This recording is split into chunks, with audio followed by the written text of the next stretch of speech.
હવે આપણે ખીદરમાં બીજા ખેડૂતની મુલાકાત લઈએ, જ્યાં આપણે જોઈ રહ્યા છો કે હલરને એ ચાલુ કર્યું હતું અને આ માવઠું થયું.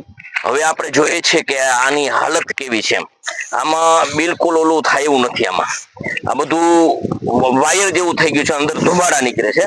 હવે આ ધુમાડા નીકળે છે એટલે આ ટૂંકમાં બાટ લાગી ગઈ છે. હવે આની અંદર કદાચ ને હવે આ મગફળી ખેડૂત તો બજારમાં મૂકશે ને ત્યારે 50 રૂપિયાની નુકસાની હશે ને, એટલે આ મેં કીધું ને તમને પેલા કરદા રૂપે, એટલે વેપારી આને છે ને 500 રૂપિયા કાપશે. આ મફતના ભાવમાં લેશે, જે ખેડૂતને દેવી ન પોસાય અને રાખવી ન પોસાય એવી હાલત થશે. એટલે આપણે એના પાસેથી ને જાણીએ કે આની સ્થિતિ શું છે. ભાઈ, તમારું નામ પરિચય આપો ને. મારું નામ જાડેજા ઇન્દ્ર વિજયસિંહ મહિપતસિંહ, ગામ મારું ખીદડ, તાલુકો જામ કલ્યાણપુર, જિલ્લો દેવભૂમિ દ્વારકા. સૌ પ્રથમ તો તમે અહીંયા અમારી વેદનાને વાચા આપવા માટે આવ્યા એ બદલ તમારો ખૂબ ખૂબ આભાર. હવે અત્યારે અમારી સ્થિતિ એવી છે કે આપ જાણો છો કે છેલ્લા 2-3 દિવસથી કન્ટિન્યુ વરસાદ વરસે છે.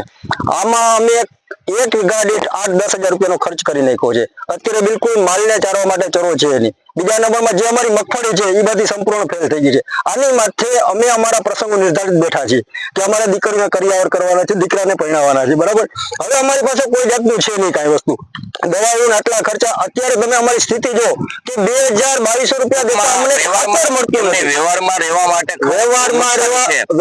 રહેવા માટે કોઈ જાતનો અમારી પાસે આધાર છે જ નહીં. અત્યારે તમારે આ માધ્યમથી સરકારશ્રીને શું કેવું છે? હું એક ખેડૂત પુત્ર હોવાના કારણે સરકારશ્રીને હાથ જોડીને વિનંતી કરું છું કે આપ જગતના તાતની સામે જો આ સરકાર જે ઊભી છે, જે ઇન્ડિયાનો જે છેડો અખંડ છે એ ખેડૂતના પાયા છે. આ જો પાયો નષ્ટ થઈ જાય તો આ દેશને બરબાદ થતા કોઈ રોકી નહીં શકે. બીજા નંબરમાં કે અહીંયા જેમ બને એમ સરકાર એક સેટેલિસ્ટના માધ્યમથી જે સર્વે લોકો કરે છે એ કોઈને એવું કોઈ નથી. મિત્રો, એવું કેવું થાય છે ખેડૂતનું તમારું જે સર્વે કરતા હતા તો એ સર્વે કરવાની અંદર તમને આ ખેતરની અંદર આ વાવેતર છે, આ ખેતરની અંદર આ વાવેતર છે, આવી જે તમે દલીલો કરતા હતા, તો ખેડૂતનું કહેવાનું એવું છે કે તો તમને આ મગફળીના પાથરા પલળી ગયા, વરસાદ થયો એ તમને નથી દેખાતું, એટલે તમને ધ્યાન દોરાવે છે. જે તમે એને મૂર્ખ સમજી રહ્યા છો ને, જે અબૂધ સમજી રહ્યા છો ને, એ અબૂધ નથી. સૌની રીતે સૌ હોશિયાર જ હોય છે, પણ એની વિશાળતા છે. કારણ કે જગતનો તાત છે, બાપ છે.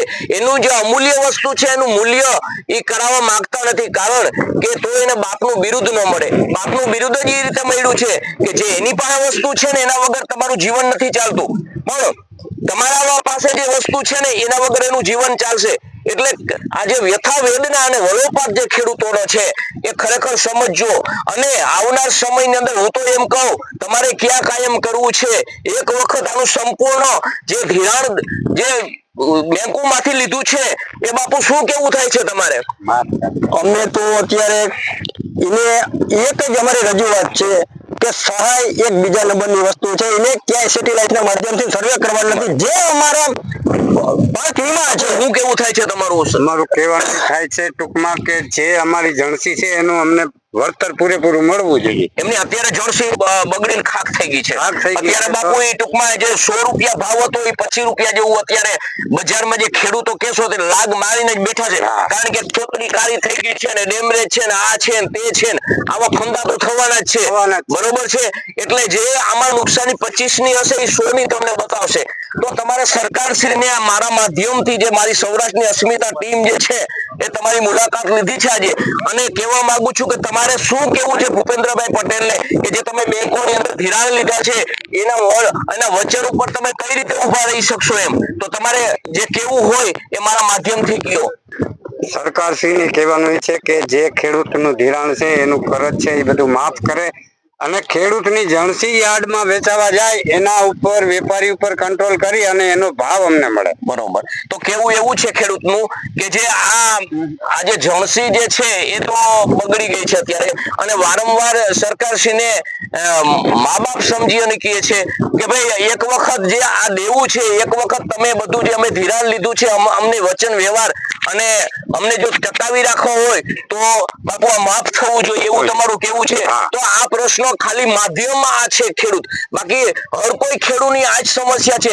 મારા દેવભૂમિ દ્વારકા જિલ્લાની અંદર સંપૂર્ણ રીતે આ તો ખાલી નમૂનો છે, આથી પણ વધારે નષ્ટ થઈ ગયો છે. ખેડૂત બરબાદ થઈ રહ્યો છે, માથે ઓઢીને રોવે છે. તો મારી એક જ જે મારી ટૂંકમાં જે ફરજમાં આવતું હતું, મારા જે ધર્મની અંદર આવતું હતું, મીડિયા તરીકે મારો જે ધર્મ છે એ મેં બજાવ્યો છે, પણ આગળ સાંભળવું, કઈ રીતે એનું પાલન કરવું એ સરકારશ્રીના હાથમાં છે. તો મહેરબાની કરીને જે ખેડૂતની જે આશા રાખીને બેઠા છે એ આશા સંપૂર્ણ રીતે સિદ્ધ થાય અને તમારી આવનાર સમયની અંદર પાછી તમે જો ખેડૂત રીતે આ રીતે બોલો અને તમારી સરકાર બને તો અમને કશો વાંધો નથી, પરંતુ જો તમે આ ખેડૂત માટે કંઈ આવું નહીં કરો તો આવનાર સમયની અંદર તમારા માટે કફરો કાર છે. સૌરાષ્ટ્રની અસ્મિતા જાડેજા, વનરસિંહ, કલ્યાણપુર.